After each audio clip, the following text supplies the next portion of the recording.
আস্তে আস্তে আমার পুচকি সোনাটা অনেক বড় হয়ে যাচ্ছে। মাঝে মাঝে এখন ওর বায়না হচ্ছে, মা সানডেতে আজকে ছুটি, ইভিনিং টাইমে একটু বেরোবো তিনজন মিলে। তো সেই মতো আজকে বায়না করেছে যে আমি আজকে মোমো খেতে যাব। মাঝে মাঝে ওর বাবাই নিয়ে যায়, তো ওর বাবা আজকে বললো চলো তুমিও চলো আমাদের সাথে। তো আমি বললাম ঠিক আছে চলো, অনেক দিন থেকে আমারও বেরোনো হয় না, তাহলে চলো।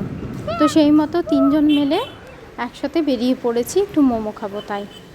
তো তোমাদের দাদা ভাই আমাকে আগে যখন মানে আমাদের বিয়ে হয়নি, তো মাঝে মাঝে যখন ঘুরতে বেরোতাম, তো এই দোকানটাতে নিয়ে গিয়ে আমাদের মোমো খাওয়াতো, মানে আমাদের না, আমরা একসাথে মোমো খেতাম।